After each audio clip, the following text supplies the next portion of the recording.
السلام علیکم۔ جیسا کہ سلسلہ چل رہا ہے حضرت ابراہیم علیہ السلام کا، ذی الحجہ کا ماہ ہے، ہم پہنچے تھے قسط نمبر 4 میں حضرت اسماعیل علیہ السلام کے ذبح کرنے کے واقعہ پر۔ اب قسط نمبر 5 کا شروع کرتے ہیں کہ جب چھری رکھی جاتی ہے آپ کے گردن مبارک پر تو 70 بار چھری کو چلایا جاتا ہے۔ روایات میں آتا ہے کہ حضرت ابراہیم علیہ السلام نے حضرت اسماعیل علیہ السلام کی گردن مبارک پر 70 بار چھری کو پھیرا، مگر ان کی رگوں پہ اور گوشت کو اس کا ایک ذرہ بھی نہ کاٹا گیا۔ حضرت ابراہیم علیہ السلام نے غضبناک ہو کر چھری کو ہاتھ سے پھینک دیا تو چھری نے آپ کی خدمت میں عرض کی، اے پیغمبر خدا را مجھ پر ناراض نہ ہو، یعنی خلیل مجھے کاٹنے کا حکم دیتا ہے اور جلیل مجھے کاٹنے سے منع کرتا ہے، اور میں وہی کروں گا کہ جو خدا چاہتا ہے۔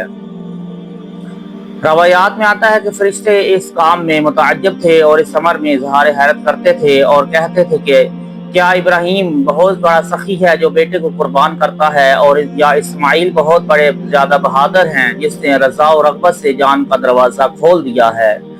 زبان خلیل کی عبارت میں کہا جوان مرتی اور بہادری مجھے زیب دیتی ہے کہ عزیز بیٹا رکھتا ہوں اور دوست کے لیے قربانی کر رہا ہوں۔ لسان اشارات اسماعیل نے فرمایا، میں سخی تر ہوں کہ جان عزیز اس کی راہ میں دے رہا ہوں۔ اے ابا جان، آپ کا دوسرا بیٹا بھی ہے، اگر میں جاؤں گا تو آپ دوسرے کے پاس جا کر اس کے ساتھ شفقت و محبت کر لیں گے۔ میری یہی جان ہے اور اسے بھی تحفہ پیش کرتے ہوئے کچھ پرواہ نہ کر رہا۔ مگر جبار و جلیل نے دونوں کو معزول کرتے ہوئے فرمایا، میں تمہیں دونوں سے جواد و تر ہوں کہ ابراہیم سے نہ ذبح کیے گئے کو ذبیح میں شمار کر لیا اور نہ چاہے گئے کہ وہ اسماعیل کے فدیے کے لیے بھیج دیا گیا۔ اے جبرائیل، جا اور اسے قربانی کر اور ابراہیم سے کہنا، بے شک تو نے اپنے خواب سچا کر دکھایا اور شرط فرما برداری کو بجا لایا۔ حضرت ابراہیم علیہ السلام چھری ہاتھ سے پھینک کر عالم حیرت میں کھڑے تھے کہ جناب جبرائیل علیہ السلام جنت سے دمبا یا بکری لے کر حاضر خدمت ہو گئے اور کہا، اے خلیل بزرگوار اور صاحب قدم و وفادار، اللہ رب العزت نے آپ کو سلام بھیج کر فرمایا ہے کہ خلت کے دعویٰ پر فرزند ارجمند کی بے علت قربانی کو گواہ بنا لیں، بیٹے کے ساتھ ہاتھ پاؤں کھول دیں کہ تسلیم و رضا کے دعوے داروں کا ہاتھ عجز کی لکڑی پر پڑ گیا ہے۔ حضرت ابراہیم علیہ السلام نے بکری کے ہاتھ پاؤں باندھ دیے اور بیٹے کے ہاتھ کھول دیے اور فرمایا، پیارے بیٹے، جبرائیل تیرے لیے بادشاہ جلیل کا سلام لایا ہے اور اس سے کہا ہے کہ دوست نے فرمایا ہے، اے اسماعیل، تو ہماری تیغ بلا پر صبر کرتے ہوئے رسم تسلیم و اطاعت کو بجا لایا ہے۔ دعا کے لیے ہاتھ اٹھا اور جو بھی تیری مراد ہے اسے زبان پر لے آتا کہ میں تیری دعا کے دامن میں عطا کی پوشاک ڈال دوں۔ حضرت اسماعیل علیہ السلام نے ہاتھ اٹھائے اور کمال نیاز بندی سے عرض کی، الہی پیغمبر آخر الزمان صلی اللہ علیہ وآلہ وسلم کا جو بھی امتی اس جہان سے جانے لگے اس کی زبان پر تیری توحید کی گواہی کا کلمہ جاری ہو اور اس کے گناہ مجھے بخش دے۔ بارگاہ سمدیت سے جواب آیا، اے اسماعیل، اے پسندیدہ جلیل اور اے نور نگاہ خلیل، ہم تیری مراد کو برلائے اور گناہ گاروں کو تیرے حوالے کیا۔ غم حسین میں رونے کا ثواب۔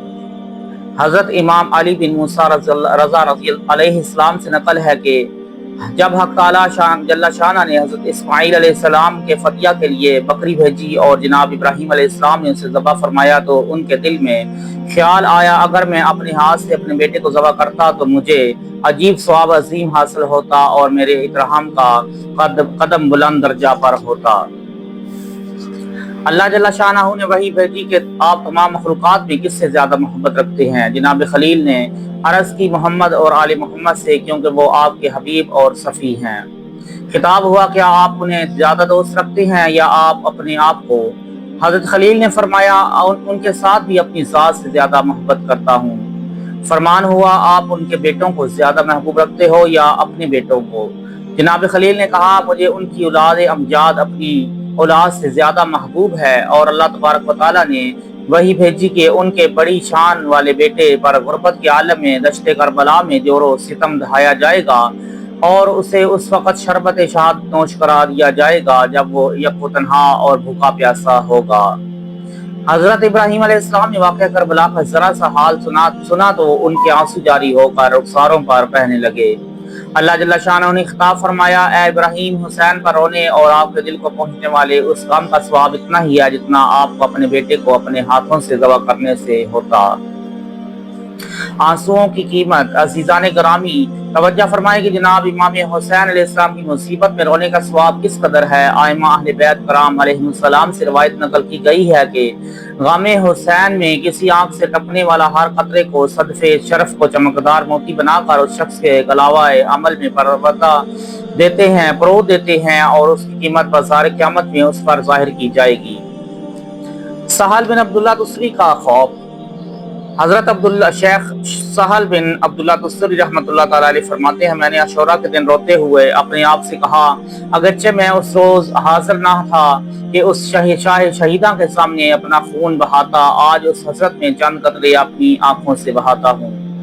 رات کے وقت خواب میں حضور رسالت معاذ صلی اللہ علیہ وآلہ وسلم کی زیارت ہوئی تو آپ نے مجھے فرمایا، رب ذوالجلال کی قسم، میرے فرزند دلبند حسین کے غم میں بہایا ہوا ایک آنسو بھی ضائع نہیں ہے۔ اس روز جو تو نے گریہ کیا ہے، کل قیامت کے دن تجھے اس کا قدر و ثواب دیا جائے گا کہ روئے زمین کے حساب دان اور خانہ افلاک کے میر منشی ثواب کا حصر و حساب نہیں کر سکیں گے۔ غم حسین، پناہ حسین۔ روایات میں آتا ہے کہ امام حسین علیہ السلام عرصہ محشر میں خون آلود چہرے کے ساتھ تشریف لا کر کہیں گے، پروردگار، مجھے اس شخص کے حق میں اذن شفاعت عطا فرما جو میرے غم میں رویا کرتا تھا۔ الہی، جو شخص دنیا میں میری شہادت و غربت، مظلومی و بے کسی اور بھوک کو یاد کر کے روتا تھا، اسے مجھے بخش دے۔ چنانچہ اس سردار علیہ السلام کی شفاعت شرف قبولیت حاصل کرے گی اور امام حسین علیہ السلام کے غم میں رونے والے پر پروانہ نجات حاصل کر لیں گے۔ الحمدللہ، آج حضرت ابراہیم علیہ السلام کا جو تذکرہ تھا وہ مکمل ہوا۔ اللہ تعالی ہم سب کو عمل کرنے کی توفیق عطا فرمائے۔ آگے سلسلہ حضرت امام حسین کا جاری ہے۔ واقعہ کربلا تک جو معاملات ہوئے وہ بھی انشاءاللہ بیان ہو رہے ہیں کس وائز۔ آپ لازمی سنا کریں، شیئر کیا کریں، ریپوسٹ کیا کریں، لائک کمنٹ بھی کیا کریں اور ہماری آئی ڈی کو فالو کیا کریں۔ کوشش کریں اپنے دوست احباب کو بھی اس میں شامل لازمی کریں۔ جزاک اللہ۔